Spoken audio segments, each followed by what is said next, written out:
சகரியா.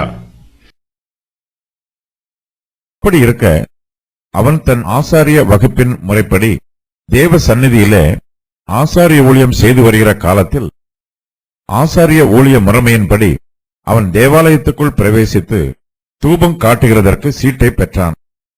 தூபம் காட்டுகிற வேளையிலே ஜனங்கள் எல்லாரும் கூட்டமாய் வெளியே ஜெபம் பண்ணி கொண்டிருந்தார்கள். தேவ சந்நிதியில் ஆசாரிய ஊழியம். அப்படி இருக்க அவன் தன் ஆசாரிய வகுப்பின் முறைப்படி தேவ சந்நிதியிலே ஆசாரிய ஊழியம் செய்து வருகிற காலத்தில் ஆசாரிய ஊழிய முறைமையின்படி அவன் தேவாலயத்திற்குள் பிரவேசித்து தூபம் காட்டுகிறதற்கு சீட்டை பெற்றான்.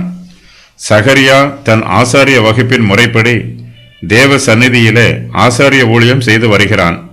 ஒரு வாரம் முழுவதுமாக சகரியா ஆசாரிய ஊழியம் செய்ய வேண்டும். தேவாலயத்திற்குள் பிரவேசித்து காலையும் மாலையும் தூபம் காட்டும் ஊழியம் சகரியாவுக்கு கொடுக்கப்படுகிறது. இந்த ஊழியத்தை சீட்டு போட்டு யாருக்கு கொடுப்பது என்று தீர்மானம் பண்ணுகிறார்கள். இந்த வழக்கத்தின் பிரகாரமாக சீட்டு சகரியாவின் பெயருக்கு விழுகிறது. சகரியா தினமும் காலையும் மாலையும் தூப பீடத்தின் மேல் தூபம் காட்ட வேண்டும். இது தேவாலயத்தில் இருக்கிறது.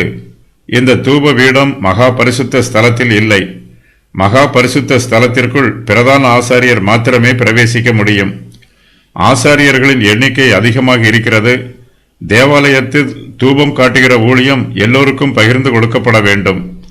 பொதுவாக இந்த ஊழியம் ஒரு வார காலத்திற்கு ஒரு ஆசாரியருக்கு கொடுக்கப்படும். எந்த ஆசாரியரும் தன்னுடைய ஜீவிய காலத்தில் ஒரு தடவைக்கு மேல் மறுபடியும் தேவாலயத்தில் தூபம் காட்டும் ஊழியத்தை செய்வதற்கு வாய்ப்பு இல்லை என்று யூதர்கள் கூறுகிறார்கள். அந்த அளவிற்கு ஆசாரியரின் எண்ணிக்கை அதிகமாக இருக்கிறது. தூபம் காட்டுகிற வேளை. தூபம் காட்டுகிற வேளையிலே ஜனங்கள் எல்லோரும் கூட்டமாய் வெளியே ஜெபம் பண்ணி கொண்டிருந்தார்கள். சகரியா தேவாலயத்திற்குள் பிரவேசித்து தூபம் காட்டுகிறார். அந்த வேளையில் ஜனங்கள் எல்லோரும் கூட்டமாய் வெளியே ஜெபம் பண்ணி கொண்டிருக்கிறார்கள். இவர்களுடைய சத்தம் வெளியே கேட்கவில்லை. தேவாலயத்திற்குள் மணியடிக்கும் ஓசை கேட்கும்போது ஆசாரியன் தேவாலயத்திற்குள் பிரவேசித்து தூபம் காட்டுகிறார் என்று பொருள். மெய்யான இஸ்ரவேல் ஜனங்கள் எல்லோரும் எப்போதும் ஜெபிக்கிற ஜனங்களாக இருக்கிறார்கள்.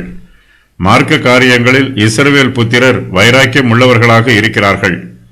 தூபம் காட்டுகிற ஊழியமாக இருந்தாலும் தேவாலயத்தின் மற்ற ஊழியங்களாக இருந்தாலும் அவர்கள் தங்கள் ஆவிக்குரிய கடமைகளை நிறைவேற்ற தவறுவதில்லை. தாவீது பலிபீடத்தில் இருந்து தூர இடத்திற்கு போகும்போது தூபம் காட்டாமல் கர்த்தரை ஆராதித்தாலும் தன்னுடைய ஆராதனை அங்கீகரிக்கப்படும் என்று விசுவாசித்தார். அதே வேளையில் அவர் பலிபீடத்திற்கு அருகாமையில் இருக்கும்போது ஜெபிக்காமல் தூபம் காட்டுவதில்லை. நாம் தேவனை ஆராதிக்கும் இடத்தில் இருந்தாலும் நம்முடைய இருதயம் ஆராதனையில் பங்கு பெறவில்லை என்றால் நமது ஆராதனை அங்கீகரிக்கப்பட மாட்டாது. தேவனுடைய சமூகத்தில் நாம் செய்யும் எல்லா ஆராதனைகளையும் தேவன் அங்கீகரிக்க வேண்டும் என்பதற்காக இயேசு கிறிஸ்து நமக்காக பரிந்து பேசிக் கொண்டிருக்கிறார். நாம் ஜெபிக்கவில்லை என்றால் தேவன் நமக்காக பரிந்து பேசுவார் என்று எதிர்பார்க்க முடியாது. ஆகையினால் நாம் எப்போதும் ஆவியோடும் உண்மையோடும் கர்த்தரை தொழுது கொள்ள வேண்டும்.